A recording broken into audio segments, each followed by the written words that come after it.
All right, we are live. We are live. We're having some internet connectivity challenges, so we hope that it won't be glitchy all the way through our conversation, but it might be glitchy at first. So, Michael Gervais, welcome. Do you pronounce it Gervais? Do you pronounce it Gervais or Gervais? No S, Gervais. No, that's what I thought. Okay, that's what I thought. But it's one of those names that every time I look at it, I have this correction mechanism happening, and I think I'm wrong no matter which way I say it. So I appreciate you correcting me, or not correcting me. I was right. You're right. You had it right. Yeah. Well, I'm really excited to talk with you. And I really appreciate you being willing to hop on with me to talk about some of the things that you're seeing as a result of not the coronavirus, but this massive shift that's happened in life for all of us, really. And when I think back to the conversations I've had with guests on my podcast, your ability to just see through a lot of the bullshit, a lot of the stuff that is getting in the way and getting right down to the nuts and bolts of things you were immediately popped into my head. I want to have a conversation with you. Thank you. Yeah, cool. Thank you. Appreciate that. So, what are you seeing? I mean, I'm going to keep it really broad, and then we can get into it as specific as we need to as the conversation goes. Okay. Well, as a licensed psychologist, I see the world through the psychological lens. And human behavior is really at the core of psychology, right? The thinking and behaving of people. And then spending time with people that are on the frontier, that are tip of the arrow, best in the world in multiple crafts, it provides a unique lens into what does it take to become one's very best? What does it take to explore potential? And in context of what's happening right now, what's happened is most of us have been shook down to some very basic, fundamental first principles. And if those first principles are not crystal clear, this is a very hard time for people. And so what are those first principles? Food, shelter, safety, belonging are kind of the core concepts. And then right next to that are the behavior or the values that guide thoughts, words, and behaviors. And so if you're struggling with food, shelter, safety, that stuff, okay, different conversation. If you've been shook down from you can't do the things that you normally do, well, that's not that bad. Okay, if you still have food, shelter, whatever. But if you can't do what you normally did, and then you're like, well, I'm not sure what to do now with myself, it's a dearth of understanding the clarity of first principles and values that guide your thoughts, words, and actions. The most dominant people the most powerful people. I was thinking about dominant competitors, but the most powerful people on the planet, they have an understanding that they are responsible and they dictate their own experience in life. The external world does not dictate the internal experience. And so that takes time to figure out how to do that. And it takes time both investigating the internal about what matters most, and then experiences where those internal skills get tested. And right now, that's what's being tested right now. Our ability to manage the uncertainty is heightened. But guess what? 8 weeks ago, I barely knew what I was going to say. 8 weeks ago, I didn't know, and nor did you, Andy, know how the day was going to unfold. We had a sense, but we're a bit lazy about it. And when I say lazy, we're lazy about embracing the fragility of the unfolding moment. And it's one of the things that the best in the world at whatever craft, and I'm thinking sport and performance right now, is that they're very skilled at being connected to the fragility of the present moment. And because that's where high performance happens, in the present moment. So they have to train their mind to be in the present moment, in the unfolding, unpredictable unknown. The sense of uncertainty is not foreign to the elite athlete. They actually have something to teach us right now, which is they're skilled at it because they fundamentally orientate their life for it. Andy, there's no hacks. There's no shortcuts, as you know. There's no secrets. Isn't there a supplement or a pill or something I could do to just, like, give me the red pill or the blue pill, whatever? There are none, it's a fundamental commitment and a fundamental orientation to like, okay, how do I get better at being me in the present moment? Right. And I see exactly what you're talking about. I mean, I can relate it to my past, whether as a musician, as an adventure racer. I thrived. I look forward to those. I didn't so much as a musician, but as an adventure racer, that's where I was my best, is when I didn't know moment to moment what was going to happen. It's why I liked adventure racing. Like triathlons to me were boring. Like I knew what was going to happen. I knew what was coming. Yeah, like there's no fun in that. Like give me the unknown and the uncertainty and get something sprung on you. And yet this experience in life is, I see now, right now, talking about it, how similar they are, but I wasn't thinking that as of like 3 minutes ago. Well, it's a function of framework too, though, right? So if the framework is I'm highly skilled, bring it. Let's see what you got. Let's see what I got. I love this unknown, this challenge. And it's based on a narrative that I know my stuff. I'm pretty skilled at this. What does that mean? Well, basketball, adventure racing, downhill skiing, it doesn't matter. Like I've put in the work, is this self-narrative. I've put in the work to be skilled at this. So now I want to challenge myself. So what most people haven't done though, and I wish this wasn't the case, but I think that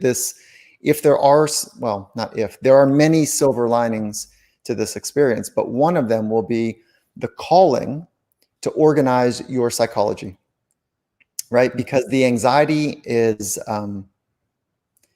hard for people right now. Mental health is a concern right now. Depression, anxiety, suicide, addiction, any of the stuff that's been laying in the weeds a little bit, that has been at bay because of the busyness of the world, is now creeping forward. And that scares me, right? And I think the echo of mental health will be around far longer than we imagine. And I'm imagining, based on some of the research, 24, 36 months later, where those that believe they're not in a position to be able to talk about their emotions and their feelings, call it middle-aged men, that echo takes a bit longer to manifest. And so we're going to see something down the road that I think is not going to be, it's not going to be wonderful, but we need to prepare for it. Just like we're not prepared for this. I was just looking, do you know, Andy, this is way off topic, but South Korea has 256 deaths at the time of this recording. That doesn't seem like very many. No, right. Not compared to the 74,000 that we have. Right. They have 51 million people in their country, if I have my data right. And this was a quick look that I was. Now, you could say, well, they're not reporting it, whatever. I mean, I don't know that. But if you just look at the numbers, there's something not right here. Yep. Yeah. Well, okay. So, one of the things that I'm hearing you say is the elite performers have this innate, and maybe it's not innate, maybe it's practiced, but there's something genetically, behaviorally that they've established where they know they're in charge, not their circumstances. Like they're not at the mercy of the circumstances. They're at the mercy of themselves and their ability to control what they can control and then deal with what they can't control when it occurs. Yeah. So what you're describing is a psychological term that's not very cool, but it's called locus of control. And people that have a high internal locus of control, basically the narrative in their head is that I am responsible for my experience. Mm-hmm. People that have a high external locus of control, basically that narrative is like, why does this always happen to me? Mm. Yeah. And so the healthier orientation is an internal locus, which is like, hey, I determine my experience in life. Whether I lose my job or get a promotion, I determine how I'm going to respond to that. And what does that mean that I determine it? Well, it's based on your first principles, your philosophical approach to life. Nobody can give that to you, by the way. You have to learn that. You have to investigate and discover what are the core principles that are going to navigate your life. And that means that there's these, like, it's almost like they're corridors to thoughts, behaviors, and actions. Like if you see $100 on the floor in a in a parking lot, and you think you might have saw the woman that dropped it, well, your principles will guide your thoughts, your words, and your actions, Right, and right. because if your principle is like, hey, you got to get yours. I see 100, I'm getting it. But if your principle is about fairness or equity or, citizenship, well, then you might say, hey, excuse me, so it's the principles that are guiding us. And then what are they guiding? Your ability to navigate the unfolding, unpredictable unknown. But that's only step one, Andy. Step two is to have the mental skills to be able to deal with those conditions when they're hard. Right. And so the mental skills, as you recognize, are, and this is a skill. Locus of control is a skill. Confidence is a skill. You can train it. Just like you do sets and reps with hamstring curls or whatever you're doing, squats, this and that. You can train confidence. You can train calm. You can train awareness. You can train your ability to trust yourself. You can train optimism. You can train perseverance, resiliency. These are all mental skills that are trainable, sets and reps, not just ideas, but sets and reps can be done. Well, because there's a difference between having a good idea and then actually putting the idea into action and making it happen in your life, right? Yeah. And how? This might seem like a dumb question. I don't know. How do you train these things? Like, it doesn't seem obvious to me. How do you do that? Okay, so I haven't met, and I would imagine you'd fall into the same idea, but I'd be pleased if you disagree with this statement, that I haven't met an athlete or coach that disagrees yet, that confidence is important. Would you agree? Not important at all. Like, what? Of course. Okay, so then when you ask, like, to most learned people, like, well, where's it come from? They go, oh, past success. Oh, that's why you struggle with it. That's not the case. So I'll give you clear evidence. I'll tell you where it comes from and how to train it in a second. But I don't know if you ever had this experience, but I've worked with plenty of folks that have won world championships. They have won Olympic medals, gold even. And they go into the next championship and they're nervous. And nervousness is an indication of overactivity, over anxiousness, over whatever, because of a little bit of doubt that has crept in.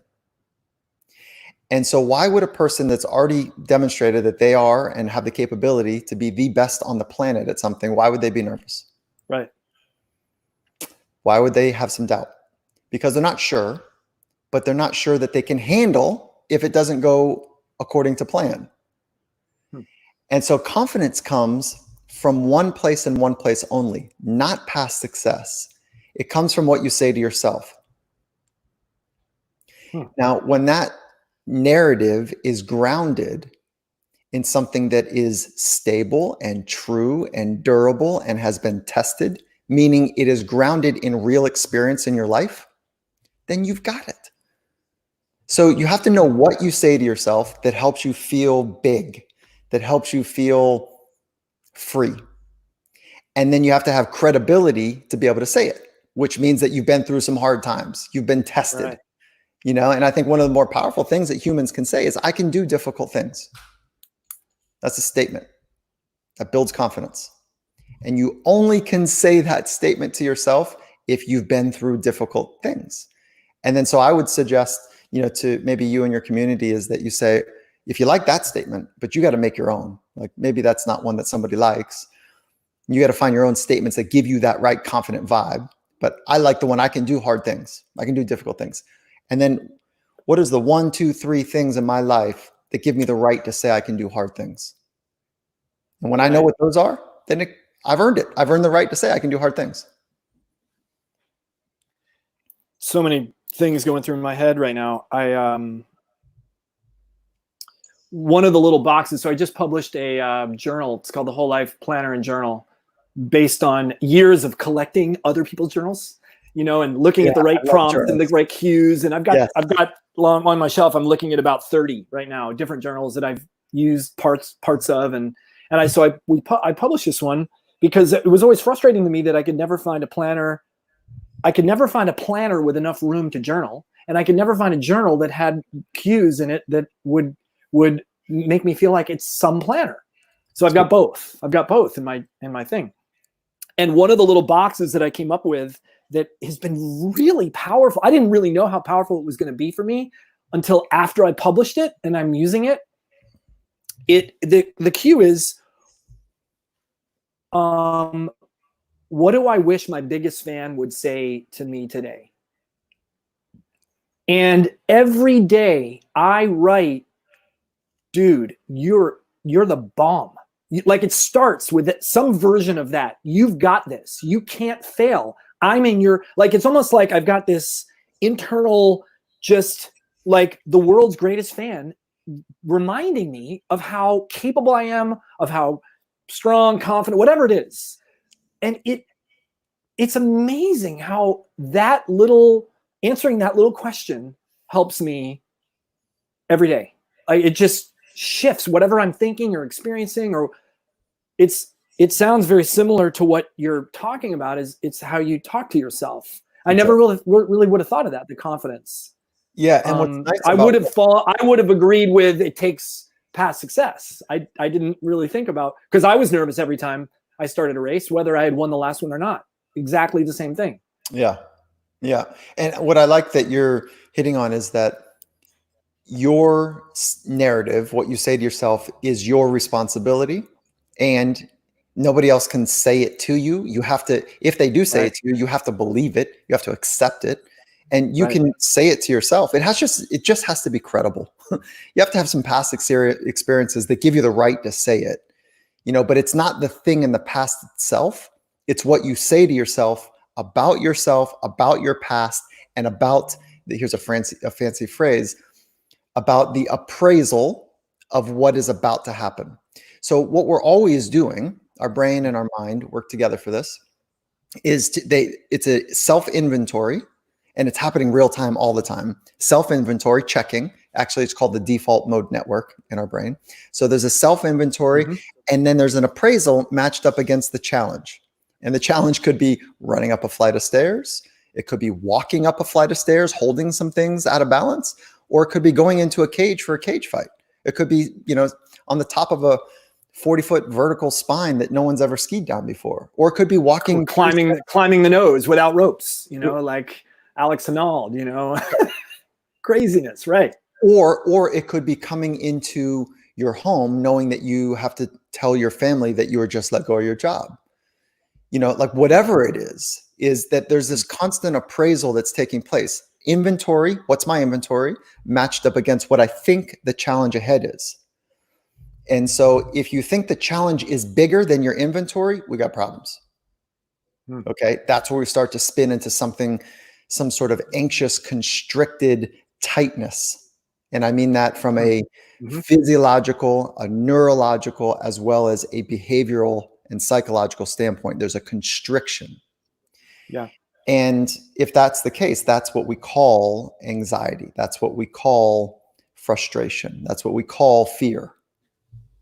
When I experience that, I experience it in my throat and in my solar plexus. Like it lives in those two places in my body. And I know exactly, and it's exactly what you described is how I don't remember what you just said. Something about my own inventory isn't big enough to handle what I perceive as coming my way. That's right. Like my biggest fan would say, dude, you're in trouble here. You better run away. That voice doesn't come out in that box. I'll tell you that right now. But that's the voice that causes the constriction in my throat, and that's exactly right.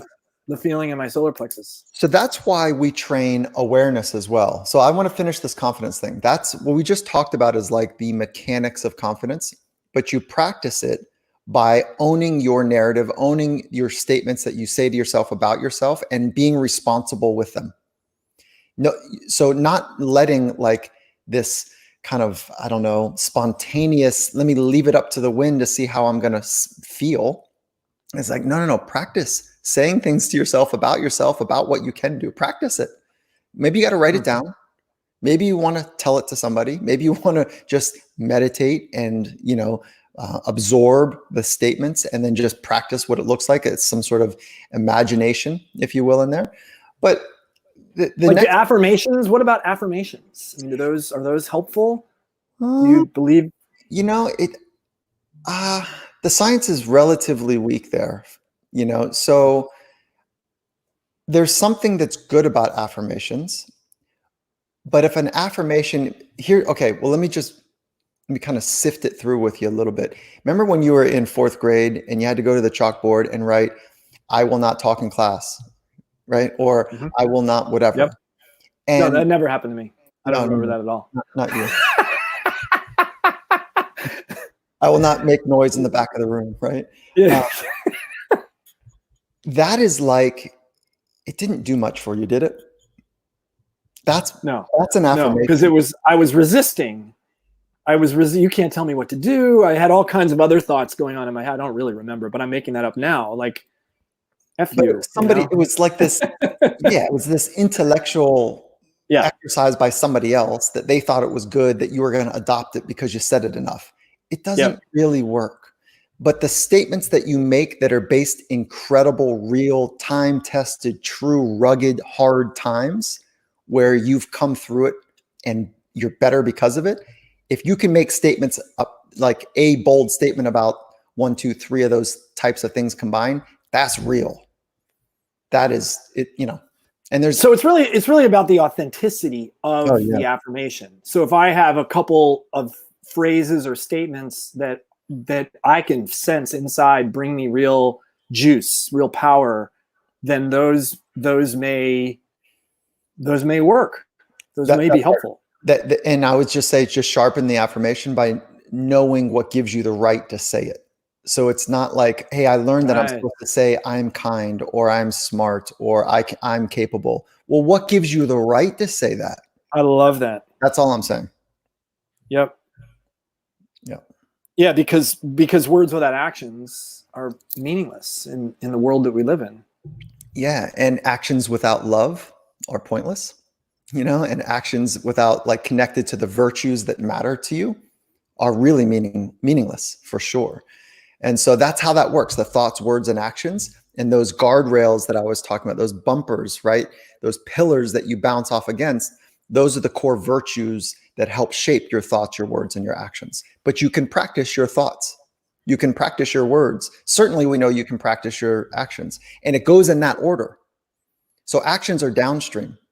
Upstream are your thoughts and your words. And then words are feelings. Where do feelings fit in there? Feelings they're technically actions. Okay. Yeah. So they are physical sensations that give you indicators of the way that you're interpreting an event. So they're physical sensations. Emotions are physical. So thoughts are really the start of the sequence. Yeah. And it's not quite that clean, because our brain is nestled, our brain and spinal cord have these nerves that go out to our muscles, and from our muscles and skeletal systems, they go back up into the spinal system. So it's not quite as crisp as that. It's an embedded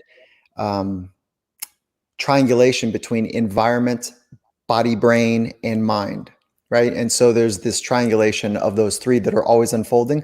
But I will say this, and the brightest minds in science are not exactly sure how this thing works, but I do know for certain that I have the ability to navigate my own thoughts, while I don't have the ability to navigate and curate and dictate the environment, as well as my brain is, its prime mover is survival. And so if you leave the brain unchecked, it's just going to try to figure out how to survive, right? Scanning the world for danger, small part of the brain is going to scan the world for opportunity. And it's our mind, back up to the thoughts, it's our mind that software that governs how the brain is supposed to work. But most people, they haven't significantly upgraded their mind. They've let Shape magazine do it. They've let their parents do it. They've let their knucklehead kids, friends from the block do it. Like it's been kind of patchy. And that's part and parcel because of psychology has not done a good job of making it cool. Making it something that is for optimization. I mean, we have been nested in suffering for most of our tradition, and we're starting to come out of that. The last 40 years, sports psychology has been about the science of studying the most optimal performance that humans can do, and we're starting to share that now, which is really, you've been on that thought for a long time, though. How are the people that you're working with, the elite performers, handling the realness of life right now? It's not their sport. It's not their thing that they've, I imagine Alex Honnold would feel much more comfortable climbing the nose without ropes than perhaps he does in the coronavirus. I don't know Alex Honnold. How are you seeing that manifest? How are they doing it? Well, I'm actually seeing it across a spectrum. And there's some athletes, they have made the Olympic team and they're thankful. They're very happy that there's a break because it's giving them more time to figure it out, to get better. And so they're really happy about it. Some, it's their last go and they don't know if their body's going to hold it together, And so people are all over the spectrum, and some had incredible wealth and some are really struggling. And so it is a spectrum, but I would say that for the most part, athletes are very skilled and trained at managing uncertainty. And they're very good. The great ones are very good at controlling what's in their control, to your point earlier. So that puts them in a position of control. And for the most part, it tends to be the thinkers around them, the coaches and whatever, the people that, tend to run a little anxious, saying, hey, you need to do more reps. You need to do more. And the athletes typically are like, wait, hold on. You're going to blow me up. So there's a spectrum, and at the same time, their skills are paying dividends in many ways. How important is it, do you see or think, for someone to have a coach or someone who can remind you of these things about yourself? Like where does that fit in?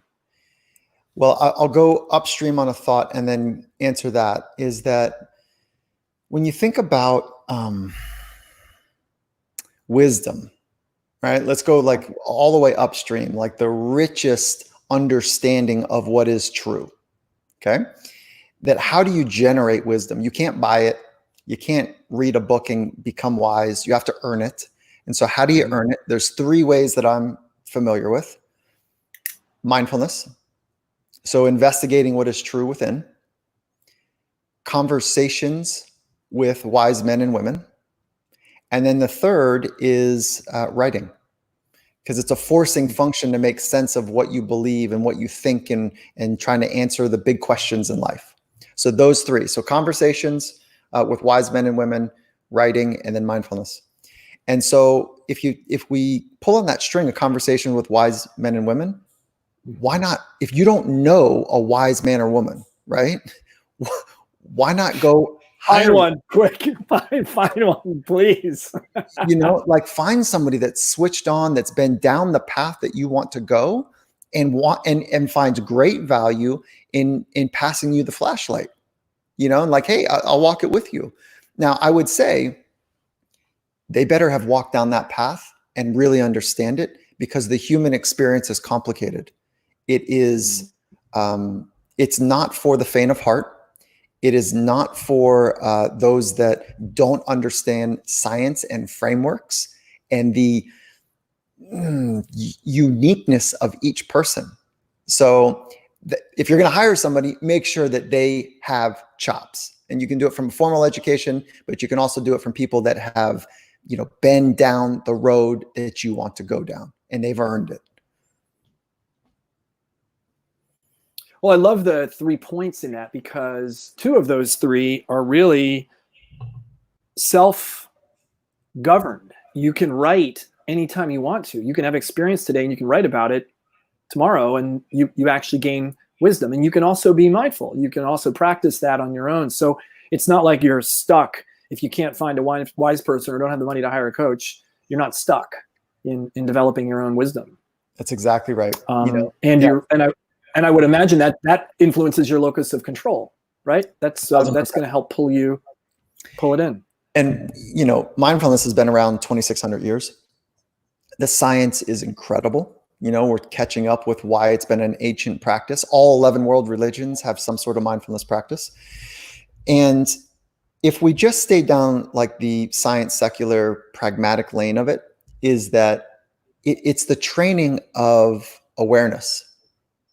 It's the training of refocusing your mind. It's the training of concentration. And when you train concentration to be in the present moment, you're increasing your awareness of what's happening inside you and what's happening outside of you. And when you have better awareness, you have the ability to adjust more swiftly, more accurately. Adjust in what way? Back to those core principles, back to those bumpers we were talking about, those first principles. And so if somebody looks at you dirty and rolls their eyes, and it's at a board meeting and it's in front of your peers, and now you got a decision to make.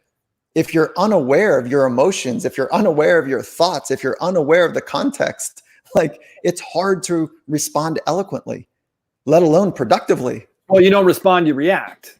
You don't get to choose. There's a big difference. Yeah. Right. Yeah.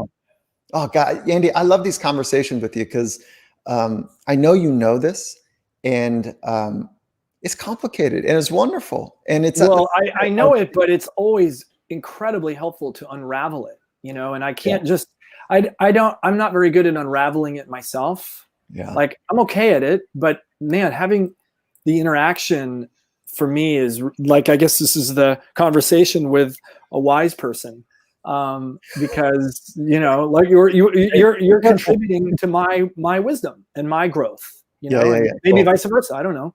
Oh yeah. Yeah. Like, well, you've been down the path, what it takes to be on the frontier, to take risks. The reason you're so attracted to psychology is because you've been testing it for a long time. Right. And the way I know you is that you're a systems thinker, and you say psychology is really important. And there's a lot of science I'm not sure about, but there's a few things that I really know have been valuable. How do I put those into a system? Right. And how do I build a community of people that are trying to solve the same thing? And so for that part, like, that is an arc of growth. That's an arc of improvement to want to put in practice, the psychology. And psychology is invisible. That's the hard part of this conversation. Everything we're talking about is invisible, and we got to put the best we can. We got to put handles on it so that we can get our arms around it in some way. Yeah. Without handles, it's just a nice conversation. That's right. Without practice, it's just ideas. Right. That's so right. on that note, what I'm looking at some of the comments that people have been making. What's a book you'd recommend reading on this topic in these areas? I'm sure there's multiple books. Yeah. I mean, I like that. I like the question, and I never quite know where to go with it because I bifurcate in two different lanes, and one of them is like, go read the ancients, go read the things that have been tested. Right. Read the Bibles of the 11 world religions to start with big ideas. Go get Socrates under your belt. Go get, Plato, and go get some of the Stoics. Like, get some of that under your belt, which is fashionable in some respects right now. Like the Tao Te Ching from Taoism is incredible. It's complicated and beautiful. Do it with somebody else though, because it's like the Zen koans and the mind benders in there are amazing. The Bible, the Gita. I mean, those are real books of wisdom. Like, start there, right? And because I'll say this, like, when you do figure out some wisdom, things get so much easier. Like, right. It's not just wisdom is not reserved for the ivory tower, and it's not reserved for the old people. It can be you. It can be me. And so I want to start upstream with those big ones, And then I also there's the other stuff. I don't read a whole lot of pop psych book. I'm spend time with my nose in journals, trying to understand kind of what the science is teaching. But there are some fun ones like Mind Gym by Gary Mack. It's this little kind of easy to read book that's like, it's got really nice, simple core principles of practicing psychology in there. And so that's a nice, it's a simple one for athletes and performers and people that want to read like 2 pages a night and get, and get something. Yeah. Yeah. No, that's one of the, I mean, there's a lot of difference between me and you. I'm a pop psychology. That's what I read. Yeah. I'm not going to spend the years that it would take me to wade through the 11, the 11 religious, what do you call it? What do you even call them? The foundational books, writings of the 11 major religions. I tried reading the Bible once. I got through Genesis, I think. I don't even know if I made it through Genesis. There you go. Right. It's not something I'm proud of, but Revelation. Start with Revelation. Feels like we're in it right now. Oh my goodness. Yeah. Right. Crazy times. Well, thank you so much. I, as with all my conversations, I could go on for hours. I mean, this just opens up a can of worms that is so easy to go down. And I also know that,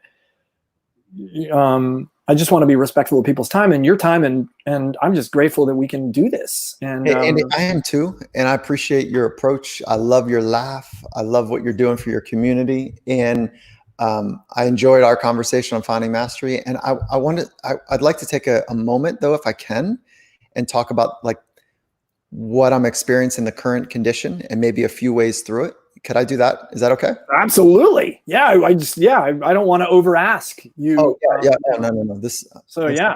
I love this too. So, okay. If first of all, this experience is emotional. And so the emotions are important to understand how to work with them. And so if you're feeling sad or depressed or anxious, this first step is just to try to name it. And so if you can name it and you can say, oh, this is, I'm sad, or I'm scared, or I'm freaking pissed, or I'm tired. The first step is to try to name it. I just grabbed something. This is called Plutchkett's Wheel of Emotions. Oh yeah. I have trouble with words. I can't somebody asked me how I'm feeling and I'm like, I suddenly go brain dead. I can't even, I'm sad. But there's so many other words that could, sad is this whole area of the circle. I'm like, oh wow, maybe I'm actually ashamed, or I feel victimized or isolated, so I find this, I have it sitting on my desk. I find it useful. I use it all the time. Yeah, there's a handful of those models that are pretty interesting, right? And if you want to oversimplify it, what you're talking about is nuances, which is advanced. It's good. If you wanted to oversimplify it, I would scale. People say that there's 7. Old research was like there's 7 primary, and then new research is like, wait, no, there's like 256. And so I would oversimplify this, and I'd say, let's go for 4 basic scales and say, are you somewhere on the sad scale? And then just put a number to it, 1 to 10. And as you get better, you can name what an 8 is. I'm depressed. That's like an 8, cool. Right? Grief is a 10. Like, this feels like grief to me, like somebody's died, and the lowest on sad is like, I'm kind of bummed. But just put some numbers to it. So a sad scale, numbers to it, 1 to 10. Fear scale, 1 to 10. The most fear is, what's the most fear? Like, I'm petrified. And a little bit of fear is like, I'm surprised. It's not fear bad, but like that, And then anger, same thing. And then joy or happiness, same thing. And just start there. And then with somebody that you really want to be connected with and you trust or whatever, with, whoever that is in your life, go through that exercise with them. See if you can name it. And then it's that simple. Like, that's step number 1, the awareness to go and the skill to say, what's the emotion that I'm feeling? And then to calibrate that with somebody else that's not feeling that same thing. It's really powerful. It's really powerful now. What do you mean? What do you mean calibrate it? So like you and I would get together and I would say, Michael, I'm experiencing fear. I'm a 5. Yeah. Okay. And I would say, like, as a clinician, I'd say, well, what does that mean to you? And then we talk about it. And where's that come from? And we talk about it and say, okay. But if you're just my buddy, buddy, like, because you were talking about like 2 people getting together and bouncing this off each other. Well, let's say, yeah, good. Let's say I'm not trained. I would be curious. And I say, well, what does that mean? And then so we would talk about it a little bit. Right. But my job as a great friend is to be there for you and try to understand. So it's curiosity, but because what'd you say? Scared, because you're scared doesn't mean that I need to be scared. So I'm going to maintain my integrity and be like, oh, look, is that how it's happened for you? Ooh, I feel you. Ooh, that does sound scary, but it doesn't mean that I'm freaking out. It doesn't mean I'm scared. So I'm maintaining my integrity. And now I'm this I'm this stability that you're vibing off of as well. And there's a calibration there that helps amplify healing. So we know from science, just naming the emotion diffuses it. And then if you do it in the presence of others, where there's a calibration, that's part of healing, we think. And resist. What I'm also thinking, and this is from my own experience, resisting fixing, resisting trying to solve it for them. Bro, I know that works great with my wife. Yeah, it doesn't work. I stopped giving advice like 20 years ago because it just does not work. Right. I mean, you're in the business of giving advice in a way. No. There is no advice. No, it's psychologists don't give advice. Well, there's lots of skills ranges in psychology. Okay, but the best, right?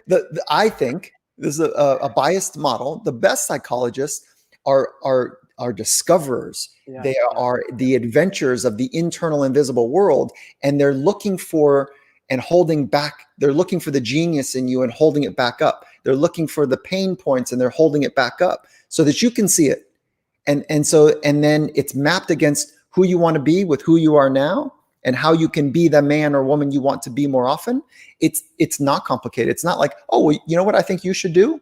You should divorce, or you should go get a different job. Like, what is that? No, that's bad business, dude. That's a disrespect to the regard of the other person's life experiences and where they came from. I love that. That's I mean, it's one of the ways I phrase what a coach does.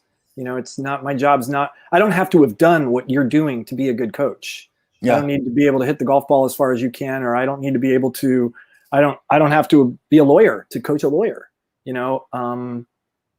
It's basically doing what you just said was beautiful.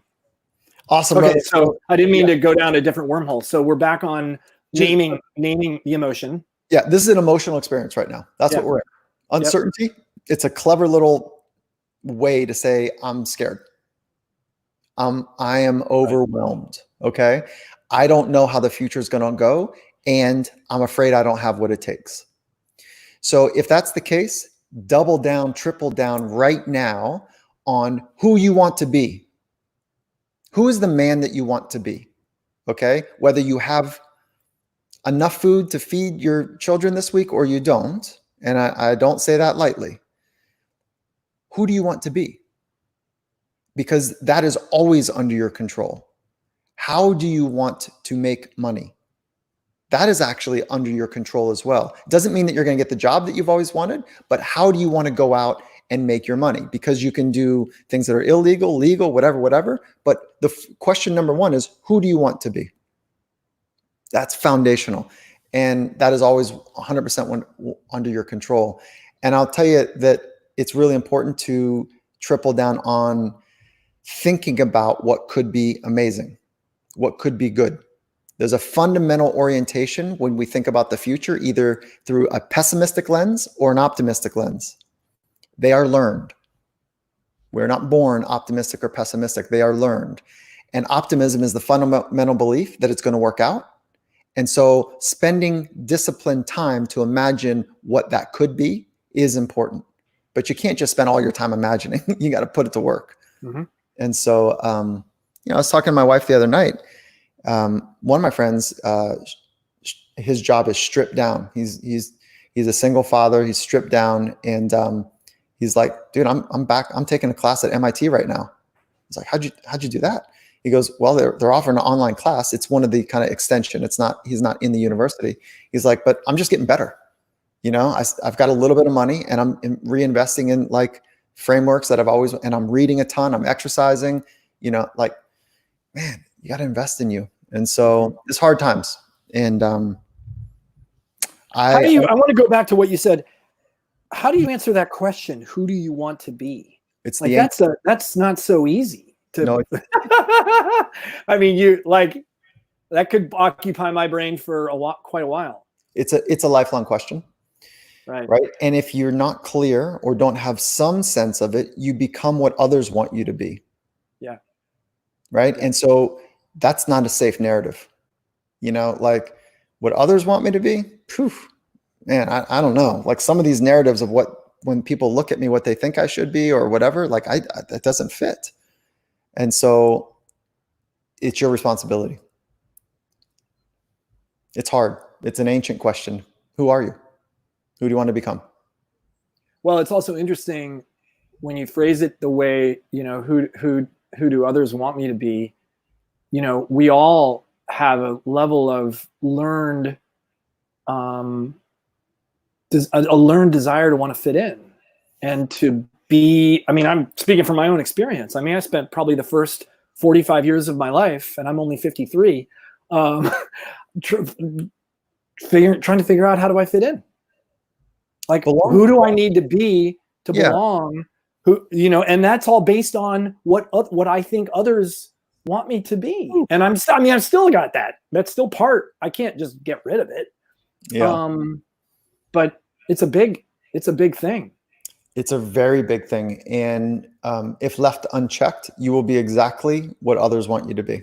If left unchecked, which, I mean, please, my wife is female and Latin, and if left to the zeitgeist of what the world wants her to be, if you look at like earnings, like she was just sharing some numbers with me the other day, and looking at the gender bias and the ethnic bias of who makes more money, and Latin women make the least amount of money per job in the Western world.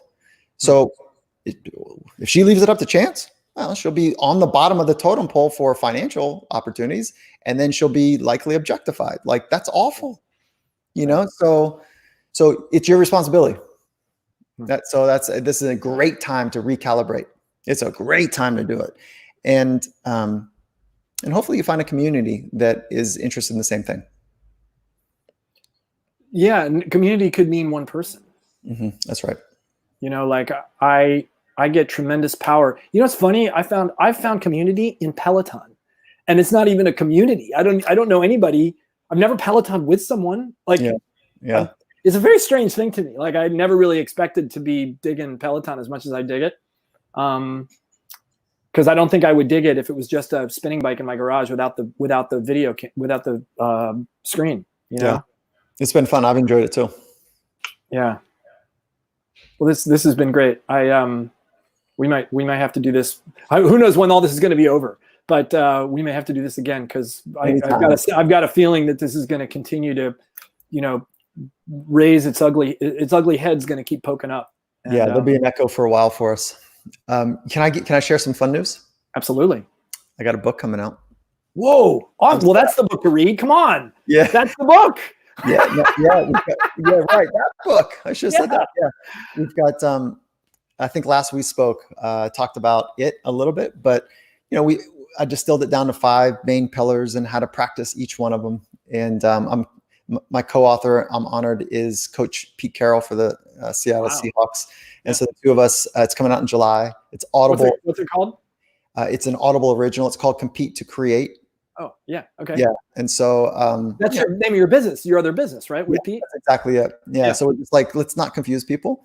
It's the main pillars of what we're trying to share, of what we have done together in elite sport and how we're translating it to business and now individuals.